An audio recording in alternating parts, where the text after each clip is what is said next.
everybody here. I appreciate being given this honor. I am actually being given the honor of presenting the Hero of the Seas Award to two men I've actually known and worked with for 20 years. The Hero of the Seas Award is intended to recognize excellence in marine conservation solutions, and the two men who are being honored tonight epitomize that purpose and success in doing just that. Dana Beach of the South Carolina Coastal Conservation League and Todd Miller of the North Carolina Coastal Federation, they cover all the Carolinas, are founding executive directors of advocacy organizations that have, for over 30 years, been successful at protecting and restoring environmentally sensitive coastal environments. Dana Beach founded the South Carolina Coastal Conservation League in 1989 after a transformative experience in Rwanda, which I found very interesting. He said it had to do with apes in the sea and apes. It's okay. Since then, protecting the air, water, and landscape that make South Carolina a special place has been Dana's life work. Dana has systematically built an eco-political powerhouse that dwarfs other environmental groups in that state, along with successfully fighting industrial hog farms, coal plants, and other unsound development. His group and its partners have protected over 1 million acres of South Carolina's spectacular coastline. In 1998, Dana was named one of the 10 heroes of the planet by Times Magazine. In March of 2000, he received the Order of the Palmetto as South Carolina's highest honor, awarded by the Office of the Governor for outstanding contributions to the state. And he is also the author of the Pew Oceans Commission publication, Coastal Sprawl, The Impacts of Development on Aquatic Ecosystems. Todd Miller, our second recipient, is a coastal North Carolina native, raised fittingly in the community of Ocean, where he and his sister spent endless joyful hours enjoying the natural habitats of Bogue Sound. In 1982, he founded the North Carolina Coastal Federation to empower coastal residents and ordinary citizens to protect and restore the water quality and critically important natural habitats of North Carolina's coasts. Under Todd's guidance, the Federation has grown to more than 16,000 supporters who have actively campaigned for reforestation programs encompassing over 40,000 acres of estuaries.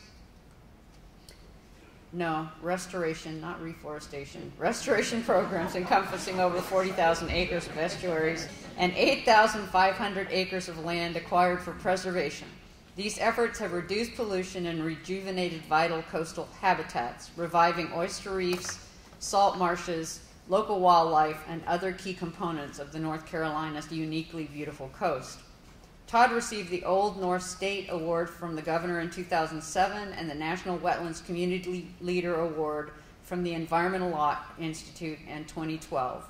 He is one of the founding board members of Restore America's Estuary and has served on the boards of countless national leadership positions and organizations. He currently serves on the Board of Visitors for the UNC Institute for the Environment.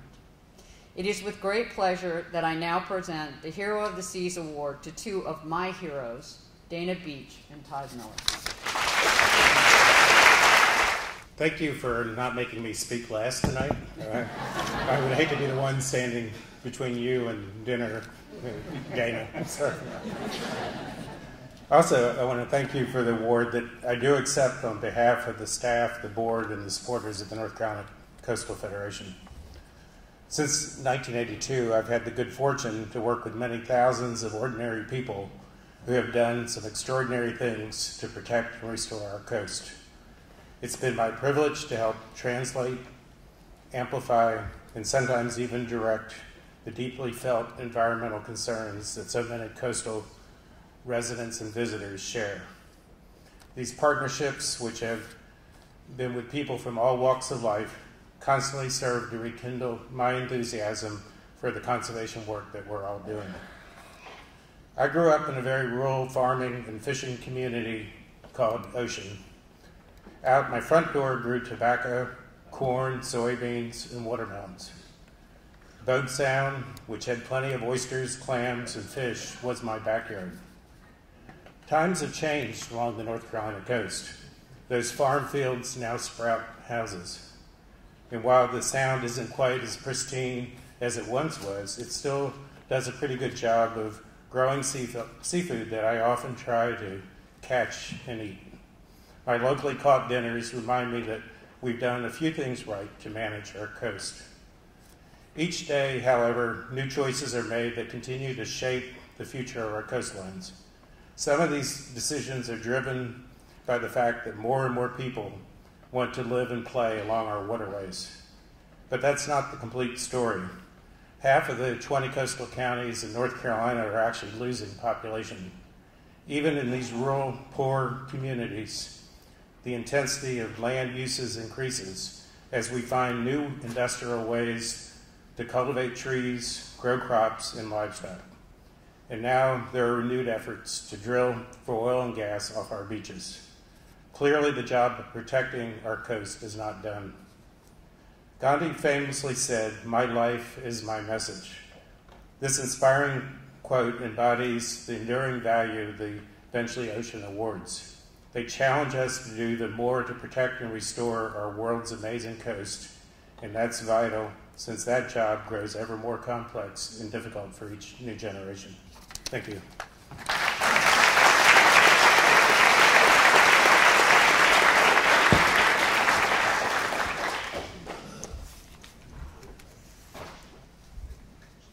Jim whispered something in my ear about drinks at 8 and said that since I was a co-recipient, I had 1.5 minutes for this presentation. He didn't tell Todd that. It's wonderful to be here. Thank you, Wendy and David and Todd, for inspiring us in South Carolina. The health of the ocean is a dilemma, environmentally certainly, but also psychologically. Its vastness and its deepness seems almost unapproachable. And vast are the insults to which we subject it: urban runoff, microplastics, oil spills, sonic cannons, acidification, and overfishing. Which of these should we as citizens and as ocean activists strive to address? I think a case can be made that it matters less which issues we choose to deal with than that we act decisively and persistently. It's impossible to overstate the importance of action. Dutch priest and author Henri Nouwen said, "We don't think our way into a new way of living, we live our way into a new way of thinking." This observation has been confirmed now by decades of cognitive research.